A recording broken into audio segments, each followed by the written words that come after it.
Hola, ¿qué tal? Buenas noches. Los saluda su amigo Elías Huerta Psijas. Les doy la más cordial bienvenida una vez más a nuestra entrevista semanal de Foro Jurídico y me da mucho gusto recibirlos por esta modalidad a la que ya nos hemos acostumbrado y que no tenemos otra opción con la pandemia de hacerlo vía digital.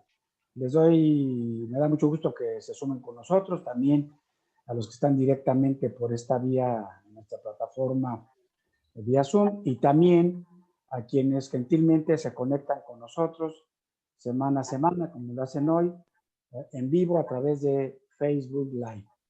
Pues bueno, le doy también de manera especial la bienvenida a nuestro amigo y colega que gentilmente nos aceptó participar con nosotros en esta transmisión, en este programa, para platicar, para analizar un poco los retos de la jornada electoral en esta elección intermedia 2021, al doctor Jorge Efraín Moreno Collado, un amigo ya de Foro Jurídico de hace mucho tiempo. Gracias, Jorge, por acompañarnos en esta tarde y que nos ayudes aquí a compartir tus reflexiones sobre pues, el tema del momento, ¿no? El tema político, el tema de la agenda nacional, el momento como es la jornada electoral que está pues ya lista para que la tengamos el próximo domingo. Bienvenido, gracias, Jorge. Muchas gracias a ti, muchas gracias a Foro Jurídico por lo que implica la invitación y la oportunidad de estar contigo y con todos los que nos hacen el favor de escucharnos y vernos. Gracias, de veras. Pues el doctor Jorge Moreno Collado es una persona muy conocida en el medio académico, en el medio político, en el medio judicial, en el medio legislativo, pero bueno, por una cuestión de metodología, pues me voy a permitir dar una breve semblanza curricular. Como ya lo apuntaba yo, pues Jorge Moreno Collado es licenciado y doctor en Derecho por nuestra querida Facultad de Derecho de la UNAM. Es uno de los más destacados profesores de nuestro claustro. Tiene más de 50 años, si no mal recuerdo, ya 55 años ininterrumpidamente dando clase en la facultad. Es profesor de varias materias, de la licenciatura, del doctorado, básicamente de sociología, de la que ha sido director del seminario, de teoría general del Estado, de sistemas políticos contemporáneos, de poder legislativo y de derecho constitucional también. Ha sido también funcionario en la universidad, en cargos en la Facultad de Derecho, secretario de la Facultad de Derecho, también fue secretario de la Rectoría en la UNAM, y bueno, es una carrera muy singular. Nuestro querido entrevistado de hoy, pues ha participado en posiciones importantes a nivel estatal, a nivel federal. A nivel estatal fue secretario de Educación del gobierno de Veracruz. En el ámbito federal, pues ha participado en los tres poderes. En el ámbito legislativo ha sido oficial mayor de la Cámara de Senadores, ha sido director del Instituto de Estudios de Investigación de la Cámara de Diputados, fue diputado federal también en el ámbito del Poder Ejecutivo. Bueno, pues ha tenido muchos cargos, pero fue director general de gobierno de la Secretaría de Gobernación y más recientemente en el ámbito judicial, pues fue consejero de la Judicatura Federal. Así es que tiene una muy, muy importante carrera en todos estos ámbitos y bueno, sigue siendo uno de nuestros más emblemáticos profesores de la facultad, sobre todo, insisto, de teoría política. Y debo decirlo, en el 2015, hace unos 6 años, Foro Jurídico le entregó su premio anual, Mérito a la Enseñanza del Derecho, por esta gran trayectoria de maestro de más de 50 generaciones de abogados de nuestra máxima casa de estudios. Y tiene una obra muy importante. La verdad es que tiene una verdaderamente fundamental, que es la teoría constitucional y procesos políticos fundamentales, su tesis doctoral, que ahora es un libro de consulta muy interesante. Así es que bueno, ya no quisiera extenderme. Gracias, Jorge, por estar con nosotros y por participar aquí en este análisis que tenemos que, pues obligadamente los que nos dedicamos a difundir la cultura jurídica, la cultura jurisdiccional, la cultura jurídico-política, pues qué está pasando, cuáles son los retos que tú tienes enfrente. Pues ya el domingo tendremos esta elección intermedia, que por cierto, pues es la más grande que se ha hecho en el Estado mexicano, 20,000 cargos contra los del 18,000 cargos que se eligieron en las del 2018, en la que también se eligió la presidencia de la República, la Cámara de Senadores, y no obstante, pues ahora es mucho más grande, mucho más compleja. Así es que pues yo me gustaría iniciar tu intervención, que nos comentaras un poco la gran pregunta, el gran temor que tenemos quizá la gran mayoría de la sociedad mexicana frente al derecho y a la obligación que tenemos de ir a votar este domingo, que es pues la pandemia. Estamos en medio de la pandemia, no acaba de terminar, las vacunas no han sido suficientes, apenas si un 20% de la población, según dicen las cifras mexicanas, está vacunada, así es que seguimos lidiando con la pandemia. ¿Tú crees que el COVID-19 vaya a ser un factor para que haya algún grado mayor de abstención? Esta sería pues la primera pregunta que yo te haría para de ahí arrancar.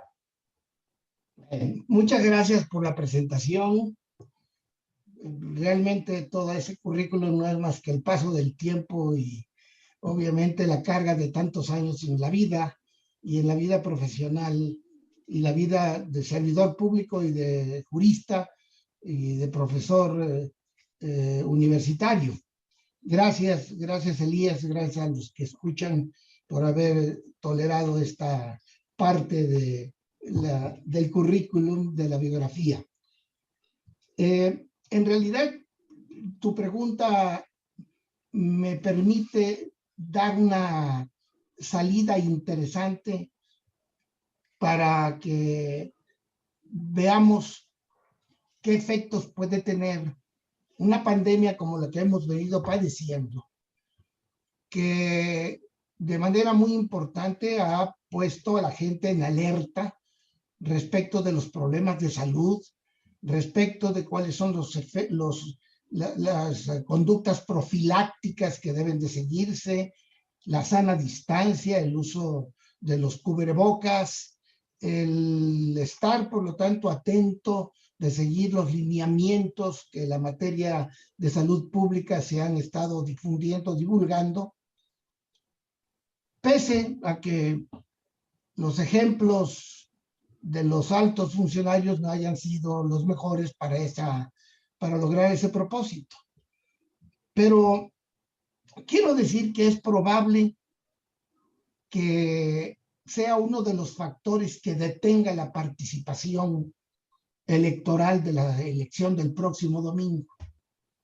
Es probable, pero hay otros factores que al mismo tiempo han permitido promover la participación.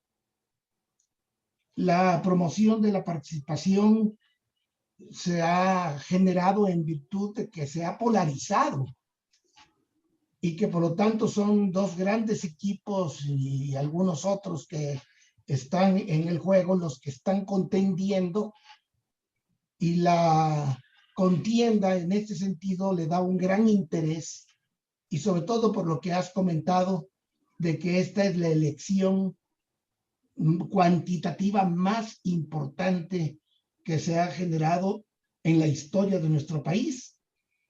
Hay que recordar que en nuestro país tenemos el registro de las primeras elecciones desde 1812, cuando se eligieron a los diputados que fueron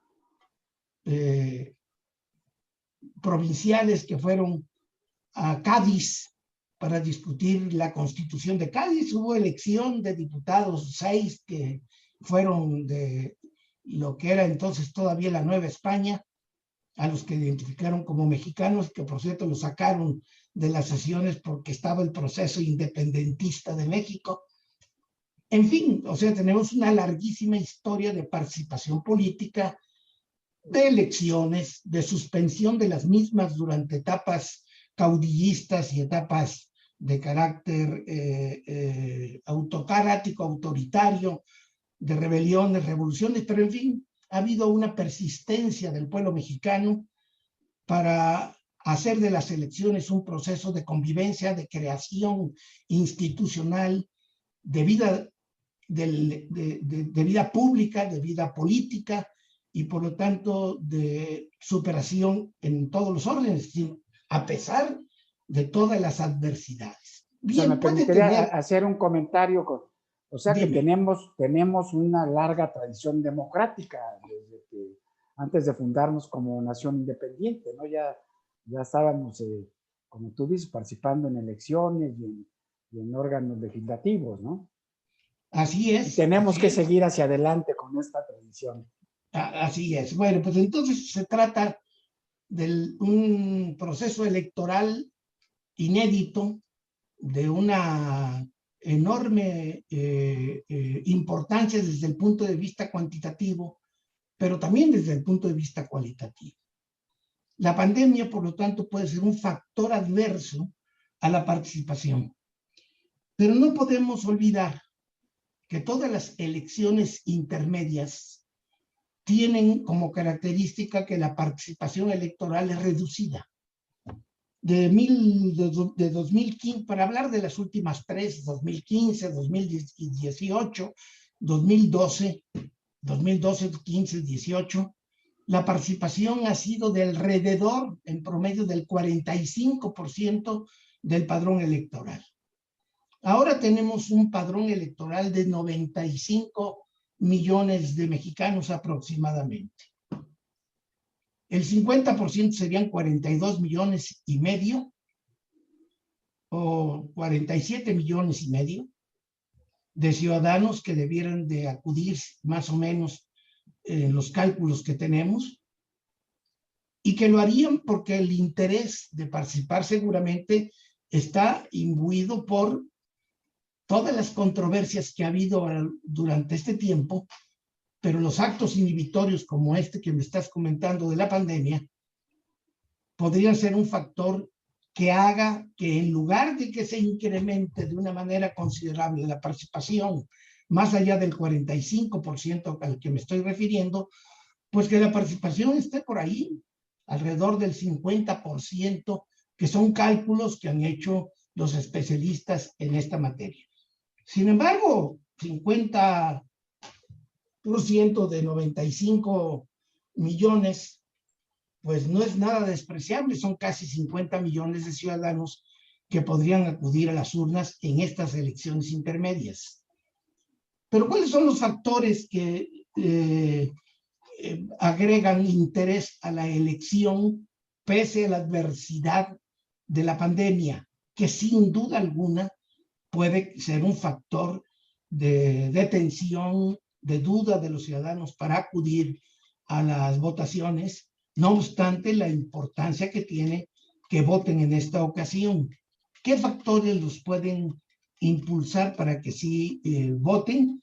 Pues el hecho de que hay una calidad política que cada vez va creciendo más en la población, y que saben que debe haber equilibrio de poderes, y de que la participación ciudadana es un factor importante para el equilibrio de poderes, porque sin equilibrio de los poderes, sin un poder legislativo fuerte, no tendremos la oportunidad de detener las tendencias caudillistas o las tendencias autoritarias que se dan no solamente en México, se dan en muchos países o en otros países del planeta, cuyos populismos también pueden llevar a condiciones adversas para la democracia. Entonces, esos factores favorables están presentes también en este proceso electoral. Factores favorables como estos que te estoy comentando, y que a los que podemos agregar el hecho de que las elecciones de ahora combinan elecciones locales de una gran importancia y magnitud. 15 elecciones de gobernadores, más de 21.383 cargos en todo el país, 500 diputados federales, son un gran incentivo que puede promover frente a la adversidad de la pandemia, pueden promover la participación. Pero hay otros factores también. La violencia que ha ocurrido, tan notable, una violencia que sin duda alguna corre en contra de la vía democrática, porque no se puede tener una buena democracia en medio de la violencia. La democracia es precisamente la solución pacífica de nuestras controversias, la solución pacífica de nuestra selección y de nuestro pluralismo, mientras que la violencia es la confrontación, el enfrentamiento, la destrucción del contrario. Por eso las actitudes y conductas que llevan a polarizar a la sociedad son conductas disolventes que inhiben la participación política de la gente. Pero además, otro factor que podemos agregar también de adversidad es de que en estas circunstancias de pandemia la economía ha sufrido grandes embates y que por lo tanto desempleo, falta de seguridad, hambre o miseria en muchos lugares, pobreza incrementada, sin duda son factores adversos que pueden impedir la participación política de la jornada electoral del día 6 de junio. Perdón porque haberme extendido tanto en responderte está esto. bien. Yo haría una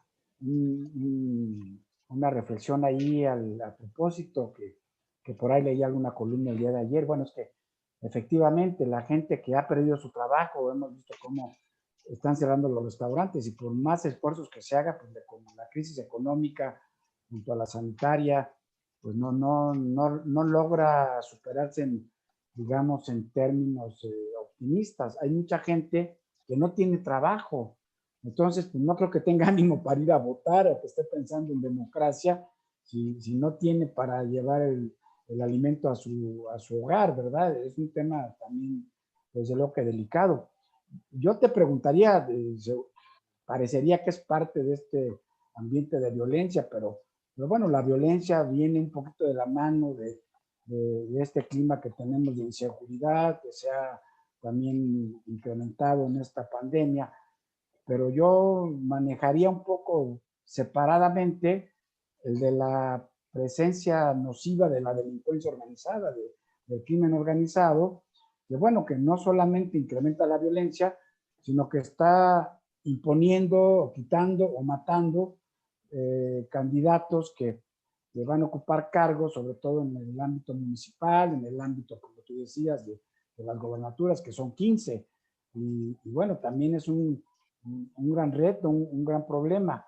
Y lo que tú decías, sin lugar a dudas, que además de la Cámara de Diputados, que es donde aspiramos a que se ejerza uno de los principios fundamentales del Estado de Derecho, que es la división de poderes, como decía el clásico Montesquieu, para que haya democracia. El poder controla el poder. El poder debe de tener al poder, ¿no? Entonces, pues este es un problema muy severo, pero sin lugar a dudas que el mapa político nacional se va a redefinir ahora a partir del 6 de junio, y también pues, la correlación de las fuerzas políticas que hemos tenido en estos primeros 3 años del gobierno de la Cuarta T, pues una oposición desfigurada, ¿no? Digo, sería un comentario para... Claro. Es una pregunta que está aquí con alguno de nuestros, el auditorio, que te preguntan sobre qué piensas de la intervención del crimen organizado, más allá de la violencia y de la impunidad, ¿no? Claro, el tema de la delincuencia organizada es un tema verdaderamente grave y delicado en nuestro país. También hay factores de carácter social y político que han propiciado que haya un grado importante de ingobernabilidad en muchos lugares de la República, en diferentes estados de la República, donde hemos tenido noticias de estas actitudes violentas. Y una de las cuestiones que se han advertido es de que la delincuencia organizada ya no solamente quita a los que no le conviene o con quienes tienen enemistad o que son sus enemigos, sino también ahora quiere poner a los candidatos y pone candidatos. Y hay un sistema de cooptación que es muy peligroso, porque entonces el crimen organizado, la delincuencia organizada, no solamente va a ser un factor presente en la acción frente a la autoridad, sino que puede estar también en el escritorio como autoridad. Y eso es muy, muy grave. Yo creo que la ciudadanía, la que participe, sabe muy bien por dónde van. Y yo tengo la impresión de que ya que hablamos de pandemia, y es muy importante esta paradoja que voy a señalar, o cuando menos esta ironía, de que así como la pandemia se cura con la vacuna, la violencia institucionalizada mediante este sistema de la participación de los delincuentes en la política, también debe de ser vacunada, también se debe vacunar. Y una de las vacunas en contra de esa participación que es disolvente, que es antiinstitucional, que pone en riesgo la paz social y que pone en riesgo la participación pacífica de los ciudadanos, es la participación electoral, precisamente. Es muy importante que los ciudadanos asistan a las urnas en esta próxima ocasión y con su voto determinen cuál es el destino que debe seguir este país, cuáles son los proyectos que deben de conducirnos. Obviamente va a haber un reacomodo político, como tú lo señalas, de mayorías y minorías, pero las propuestas que hemos estado advirtiendo en el proceso electoral son débiles, son muy poco constructivas y definidas, son más oportunistas, más publicitarias. Y todo esto se explica a la luz de las condiciones que se están viviendo en el orden económico y en el orden social y aún en el orden cultural. Entonces, por esa razón, la vacuna contra la delincuencia organizada es la participación política y electoral de los ciudadanos. No debe haber despolitización por miedo. El miedo despolitiza. Y por lo tanto, los ciudadanos deben acudir a las urnas. Si acuden en buena proporción, si acuden en un número considerable, más allá de ese 45% que ha sido el promedio de las últimas 3 elecciones a las que me he referido, entonces eso podrá ser una buena advertencia en contra de los delincuentes, porque no todos los que vayan a votar estarán alrededor de ellos, sino al revés, estarán participando, dándole valor, vigor, fuerza, sentido a la vida institucional del país. Esa sería una respuesta inmediata en relación con el tema que me estás diciendo. Hay que vacunar también contra esta situación mediante la participación política. Claro, ahora hay otro tema que nos preocupa mucho, sobre todo a quienes pues, nos dedicamos a la tarea académica también, además de nuestras actividades profesionales, a los que tenemos vocación democrática y a los que hemos venido pues luchando, impulsando desde las aulas, desde nuestras trincheras profesionales, desde los medios como es Foro Jurídico, porque este país cada vez vaya afinando y perfeccionando su proceso de democratización. Y es este ambiente que hemos venido viendo de confrontación entre el titular del Ejecutivo Federal, particularmente del presidente de la República, con el árbitro electoral, que es pues una institución que no se le debe a ningún expresidente, no se le debe a una concesión gratuita, se le debe al esfuerzo de varias generaciones de mexicanos, de todos los sectores. Y bueno, pues hemos visto lamentablemente cómo se denigra al árbitro electoral, a los magistrados del Tribunal Electoral que están dando pues, fallos adversos a los intereses del partido mayoritario. No queremos justificar que en otras épocas también ha habido otros partidos mayoritarios. Nuestra democracia ha dado afortunadamente para que haya tres alternancias en los últimos 20 años. El PAN, el PRI, nuevamente, y ahora la izquierda, ¿no?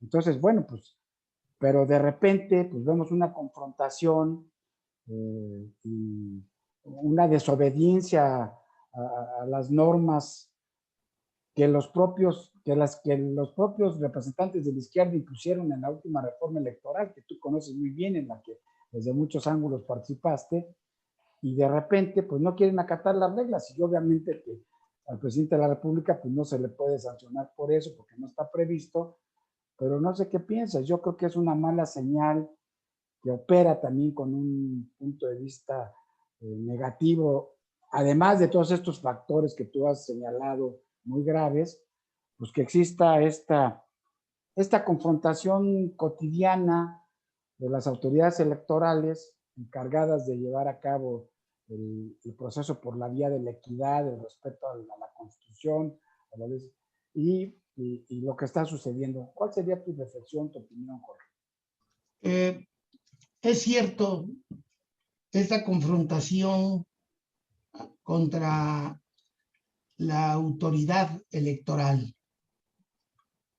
es una desviación de la democracia también,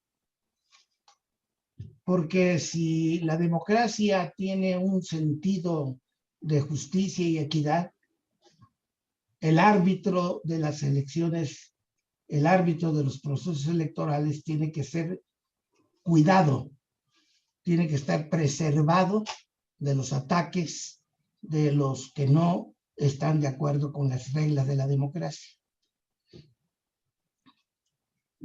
Quiero comentar, cada vez que hay elecciones, en el pasado, cada vez que ha habido elecciones, sobre todo las presidenciales,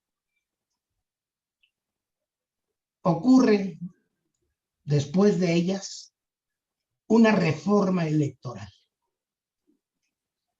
Y así ha sido a lo largo de los últimos 30, 40 años en nuestro país. No olvidemos de dónde venimos. Venimos de un régimen de partido muy dominante, de un hiperpresidencialismo contra el que se luchó desde muchas trincheras. Y una de las que pudieron salir triunfantes para eliminar ese rasgo de autoritarismo antidemocrático fue la creación de un mecanismo electoral, de una legislación electoral, de un proceso electoral cuidado por la ley, y entre esos elementos la creación del INE, primero como IFE. Y obviamente recordarás tú que el IFE originalmente estuvo presidido por el secretario de Gobernación. Claro. Con la participación de los que se llamaron consejeros ciudadanos. Ciudadanos, los primeros, sí. Los primeros. En un segundo paso, se elimina a esos consejeros. Me tocó cuando era yo diputado. Se elimina al gobierno como participante del órgano electoral, del árbitro electoral, el INE, y se crea el Instituto Federal Electoral plenamente ciudadanizado, con la participación de los partidos políticos, pero que en su Consejo General tienen voz, pero no tienen voto, de tal manera que no se partidiza el Instituto Federal Electoral en esa segunda etapa. Y en esta tercera etapa que estamos viviendo, el Instituto Nacional Electoral participa también en la coordinación, vigilancia, promoción de las elecciones locales.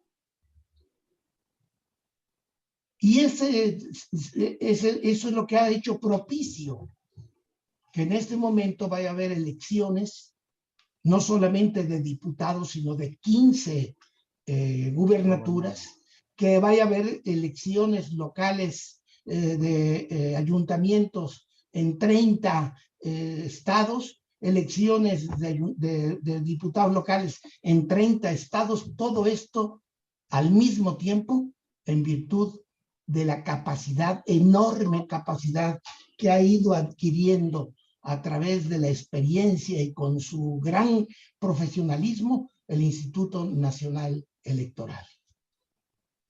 La amenaza de que hay que desaparecerlo es la amenaza de un autócrata. Es la amenaza de quien está previendo que pueda no favorecerle en la medida que él quisiera el resultado electoral. Y por eso se pueden estar creando las condiciones para que allí donde no le favorezca la elección se generen elementos provocados por los propios autócratas para pedir la anulación de las elecciones. Ese es un riesgo, es una hipótesis, pero una hipótesis plausible ante lo que ha venido ocurriendo en los últimos meses, lo que ha venido ocurriendo del embate contra el Instituto Nacional Electoral. Tú sabes que a mí eso, además en lo personal, me interesa, me afecta desde el punto de vista anímico, desde el punto de vista meramente intelectual y político, no por intereses de ninguna otra naturaleza, porque yo no tengo nada que ver actualmente, ni lo he tenido que ver con el INE como funcionario ni como consejero.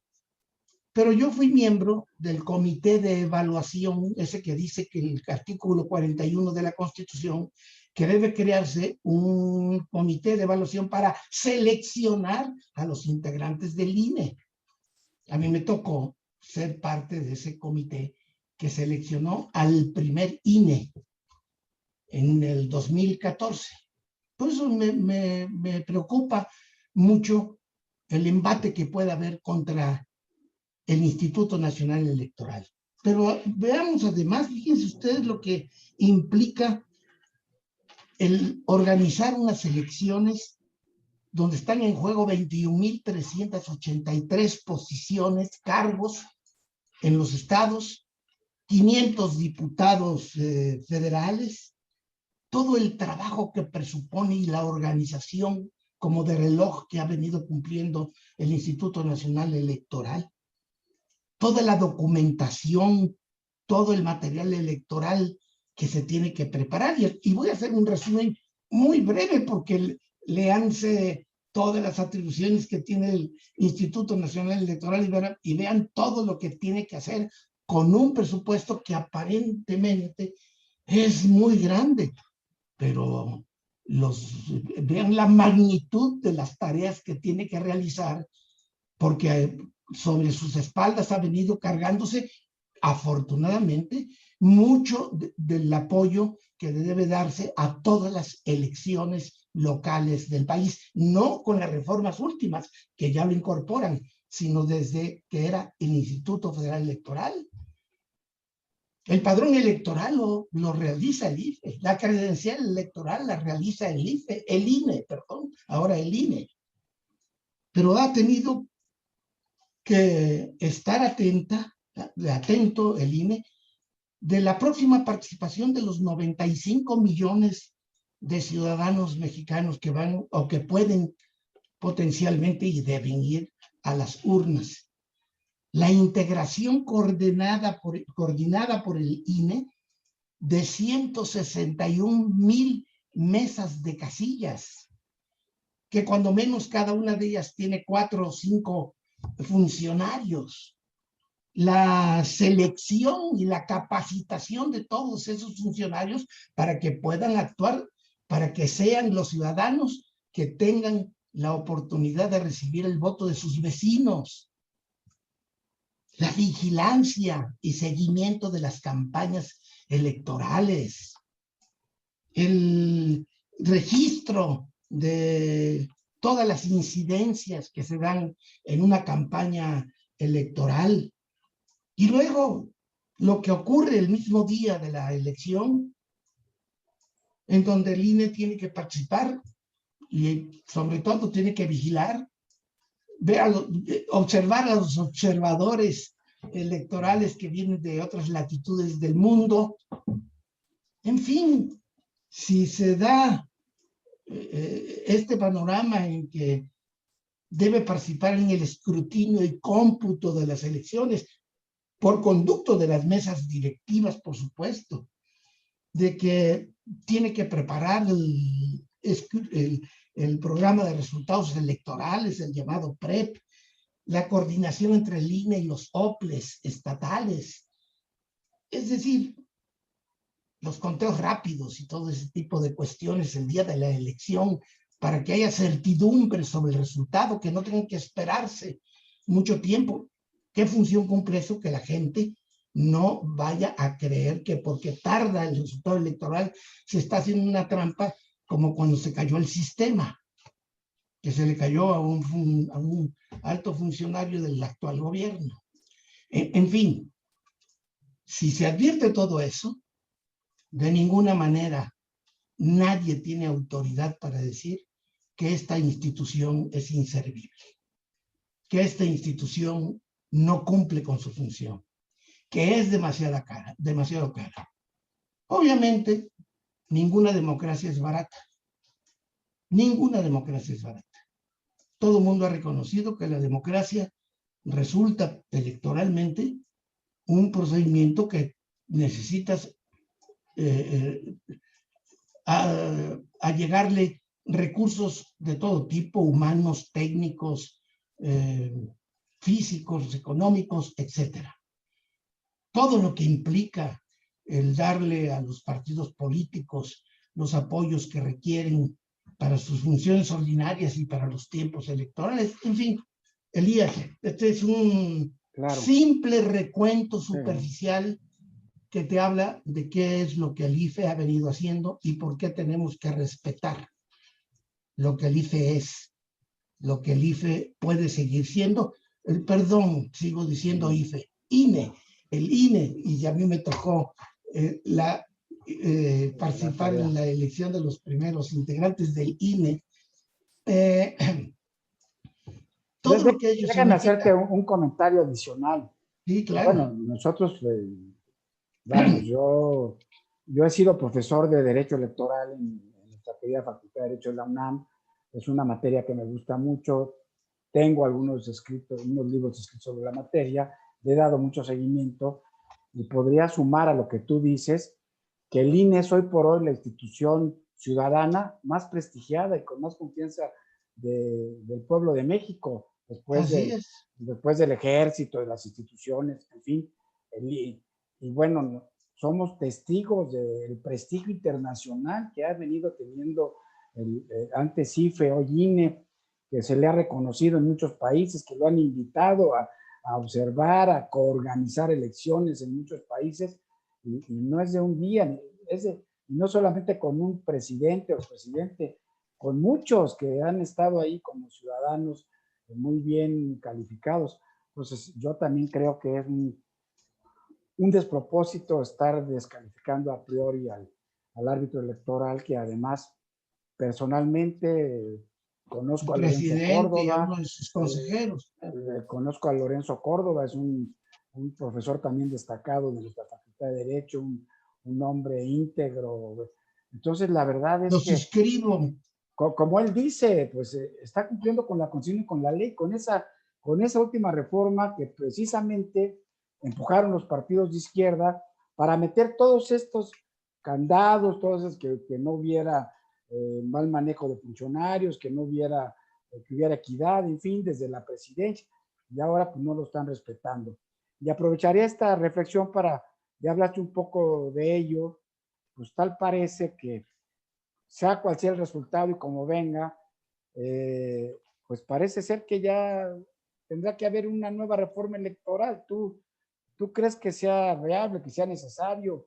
¿O qué es lo que piensas al respecto? Bueno, los resultados electorales y la evaluación de las campañas y de las jornadas electorales siempre dan o advierten acerca de dónde están los baches, las insuficiencias, y a lo mejor no hay ninguna obra perfecta, y menos en la legislación.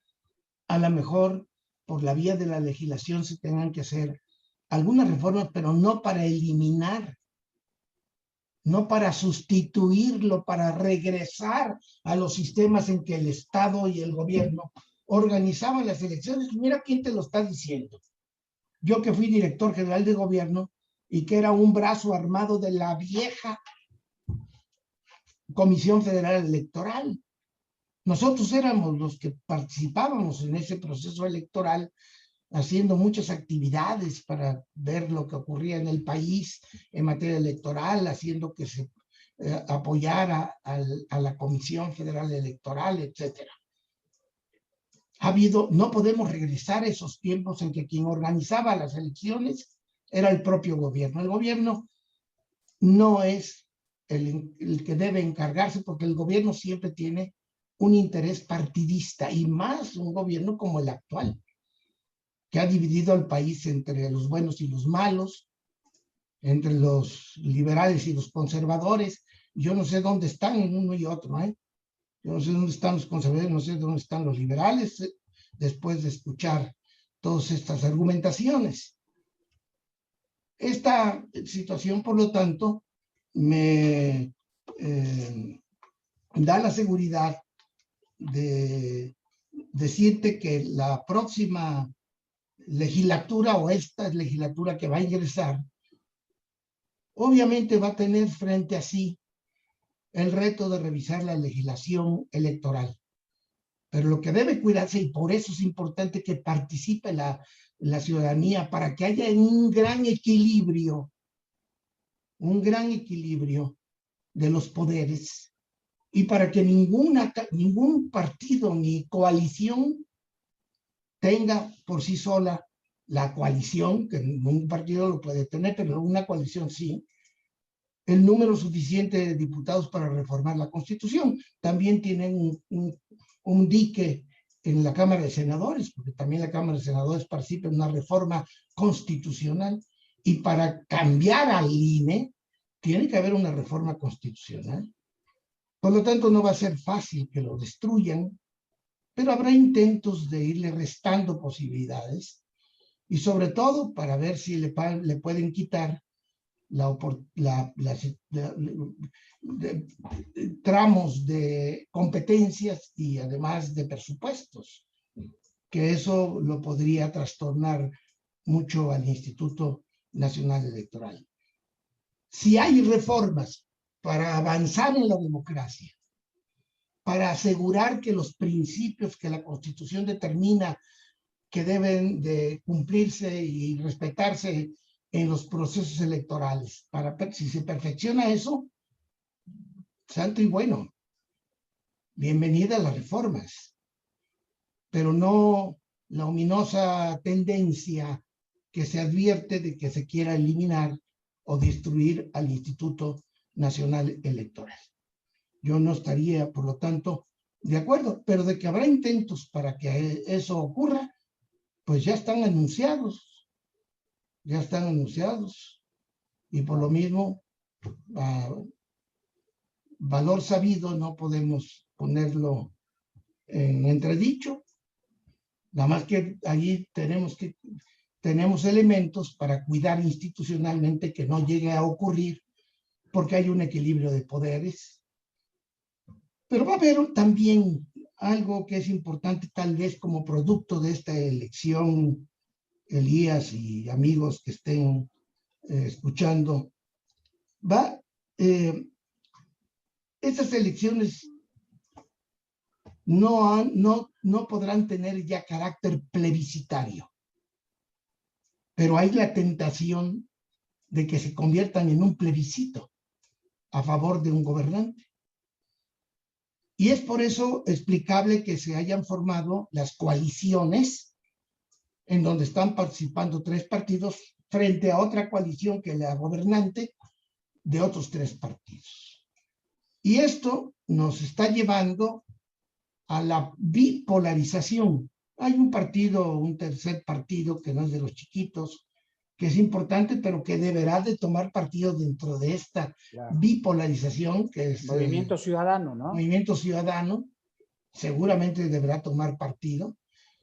Y la tendencia que estamos y que se está advirtiendo y que va sin duda a continuar es de que esta coalición electoral se consolide como coalición legislativa y por lo tanto formen núcleos fuertes que no sean simplemente de bipolaridad, sino que vayan conduciendo poco a poco al bipartidismo, como ha ocurrido en otros países del mundo y ocurre regularmente en otros países del mundo. Con nuestros Entre ellos los vecinos en Estados escandinavos. Unidos, ¿no? En Bueno, Estados Unidos, desde luego, pues, lo es desde de toda su historia, pero en muchos otros países esta bipolarización ha conducido a bipartidismos de hecho. Y creo yo que por ahí se está dando el camino de que en algún momento los partidos coaligados vean que es insuficiente tener una coalición electoral, que la vuelvan también coalición parlamentaria y que en virtud de ello en el futuro constituyan 2 grandes tendencias, 2 grandes partidos en nuestro país. No es el ideal. No es el ideal.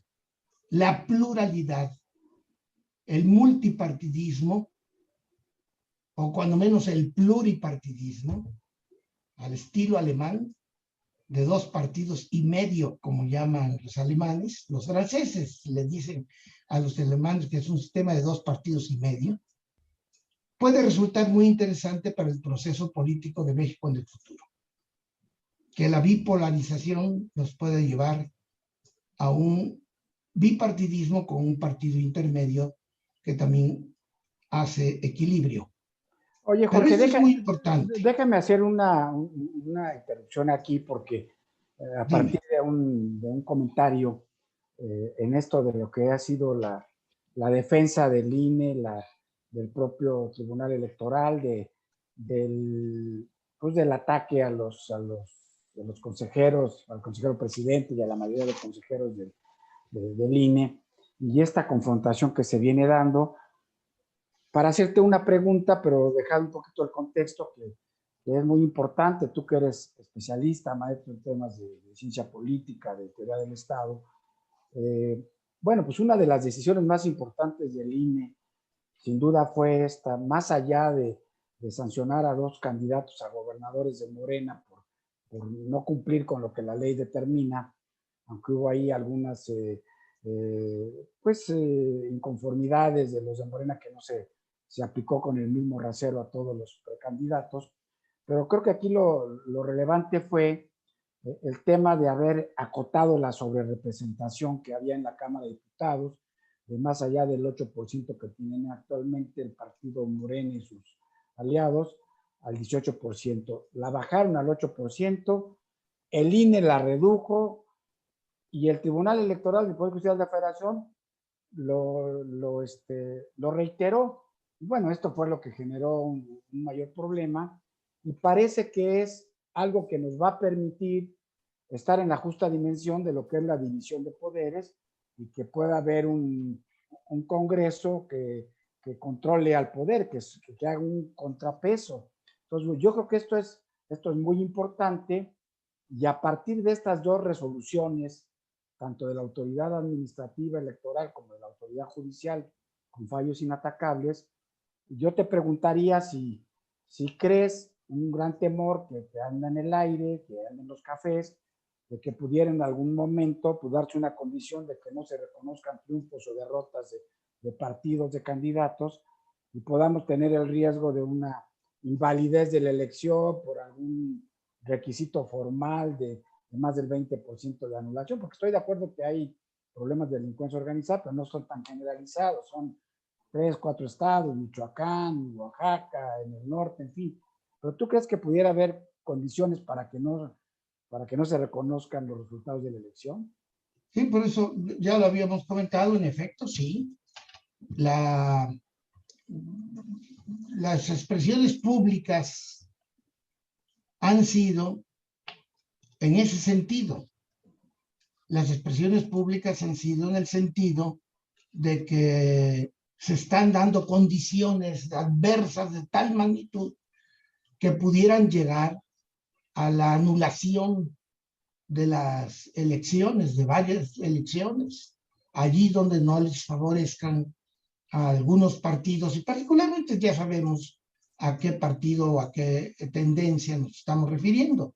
Sí puede darse esa condición. Lo importante va a ser que los organismos electorales, desde las mesas de las casillas, actúen con toda la rectitud, que actúen dentro del proceso de legalidad, que es a lo que se dedica el INE. Y que cuando haya controversias, efectivamente, las que están legitimadas sean resueltas por el Tribunal Electoral. Para evitar que elecciones completas puedan ser eliminadas, puedan ser anuladas con base en estos elementos y como pretexto porque no le convenga el resultado adverso a quien ha recibido esa adversidad de los comicios ciudadanos. Entonces sí existe esa condición, esa situación. Tal vez por ahí debiera también buscarse el modo de un perfeccionamiento institucional para que la frivolidad en las promociones de tipo jurídico para anular elecciones sea también prevenida y además castigada. Eso sí podría ser parte de una próxima reforma en materia electoral para evitar esas tendencias. A mí también me preocupa que eso pudiera llegar a presentarse de una manera muy amplia en algunas entidades, en algunos estados. Esto me parece efectivamente interesante e importante.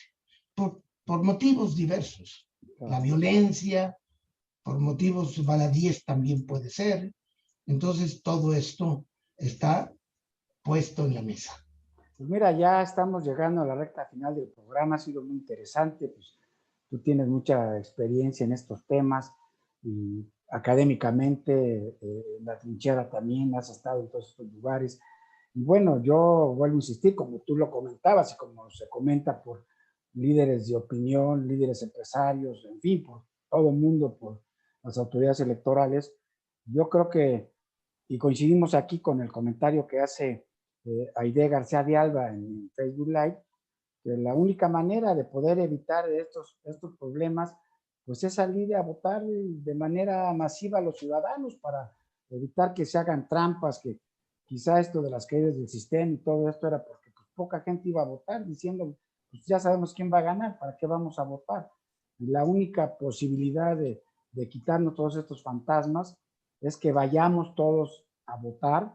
Además, insisto, el artículo 35 de la Constitución dice que no solamente es un derecho, sino una obligación de los ciudadanos ir a votar y ya hay sanción, aunque nunca se ha implementado en México como si en otros países, la sanción por no ir a votar de manera injustificada, que la gente que se va a pasear aprovechando la jornada electoral, en otros países como Brasil, pues sí son sancionados de diferentes maneras, hasta con multas. Entonces, pues me parece que esa sería la solución más a la mano que tenemos todos y en este contexto. Yo quisiera, antes de que termináramos el programa, y que nos des tu reflexión final, comentarte que, bueno, pues tenemos aquí muchas felicitaciones, nos acompañan nuestros amigos que normalmente están sintonizándonos por esta vía digital, desde el Estado de México, desde Michoacán, desde Puebla, desde Jalisco, desde Tlaxcala, y ahora desde luego tenemos varios de Veracruz que no los habíamos visto en algunos otros lados, que son tus paisanos, pero yo quisiera pues invitarlos a que consulten de manera gratuita la revista Foro Jurídico de este mes de junio. Ya la pueden ver vía Zoom, perdón, vía nuestra página web en www.forojurídico.mx, y precisamente nuestra portada de este mes, siguiendo con este tema, el artículo principal es Complejas y violentas elecciones 2021, donde pues abordamos todos estos aspectos que tú ahora nos has tratado de manera directa y a partir de tus experiencias. Hay artículos muy interesantes, como la inconstitucionalidad del padrón de telefonía móvil que nos presenta la doctora Davara, o las polémicas reformas de la Cuarta T que nos presenta el doctor Juan Balanzategui, y algunos otros temas más de interés. Así es que bueno, pues tienen ustedes de manera gratuita la posibilidad de tener acceso a esta revista de junio. Y bueno, hecho esto, que pues es natural que nosotros les demos a conocer pues los artículos que nuestros especialistas. Hay uno muy interesante también del doctor Castellanos, Eduardo Castellanos, sobre cómo juzgan en México los jueces electorales. Evidentemente que es el problema o el fenómeno importante. Entonces, bueno, pues luego de haber hecho esta nueva invitación a que vayamos todos a votar los más que podamos, pues quisiera pedirte en la parte final del programa, doctor Moreno Collado, pues alguna reflexión final sobre este tema importante de los retos de la jornada en estas elecciones intermedias. Cómo no, Elías. En primer lugar, muchas felicidades. La revista realmente es orientadora, es una revista formadora y que actualiza en muchos temas, y ahora en este tema electoral contiene algunas aportaciones sumamente valiosas y relevantes. Por eso, felicidades también al Foro Jurídico. ¿Qué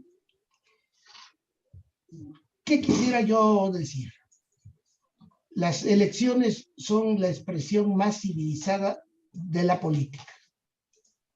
No las podemos dejar que se conviertan en la ley de la selva.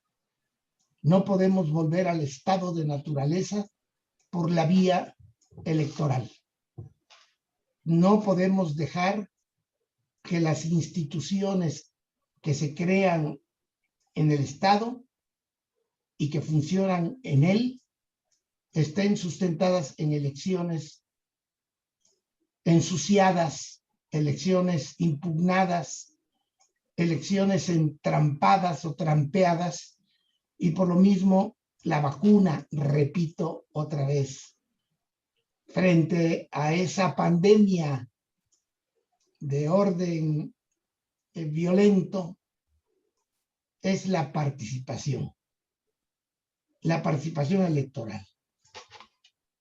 Los especialistas van a tener muchas oportunidades después de estas elecciones de advertir los resultados que sin duda va a haber a la mitad de un gobierno que tendrá también que revalorar su actividad, su acción, lo que ha ocurrido durante los 3 primeros años, que se verá reflejado en estos comicios.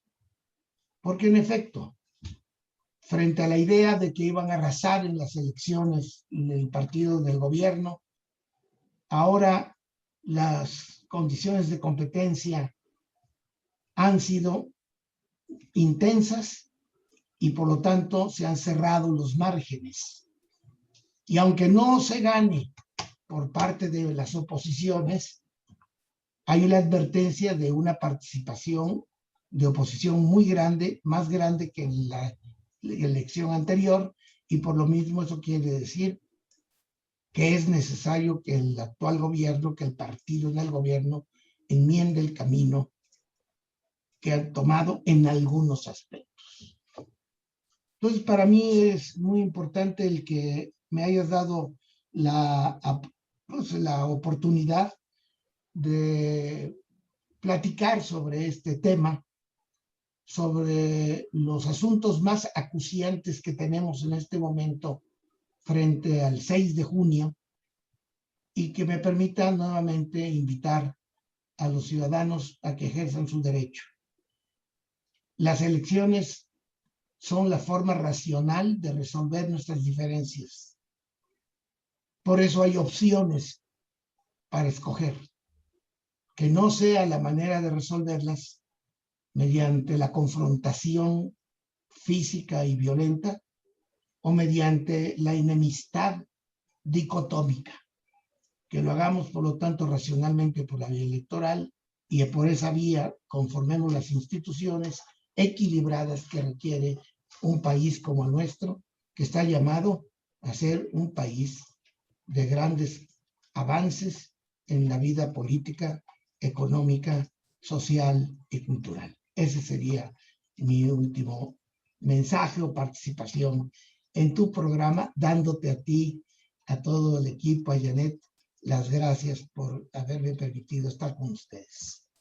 Jorge, pues muchas gracias. No me resta más que despedir el programa, reiterando mi agradecimiento a ti por esta brillante, interesante charla, estas reflexiones. Siempre se aprende de un maestro de tu calidad, y de verdad que pues yo cerraría con dos comentarios. Primero, siguiendo pues el comentario que nos hace Gerardo Valente, aquí pues, solamente saliendo a votar podremos defender nuestro régimen democrático y nuestras instituciones ciudadanas para que este proceso electoral nos da esa oportunidad, ¿no? Ojalá no caigan en saco roto, ojalá los que quieran irse de paseo no se vayan, no importa cómo ejerzan su voto, pero que lo ejerzan libremente.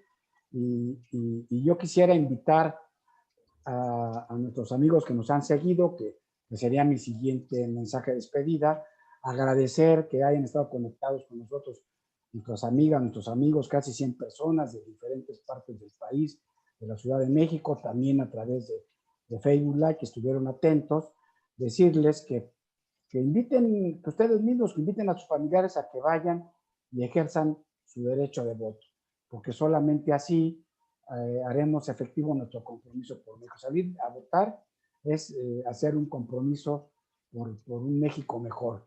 Y decirles también que tengan mucho cuidado de no desperdiciar su voto.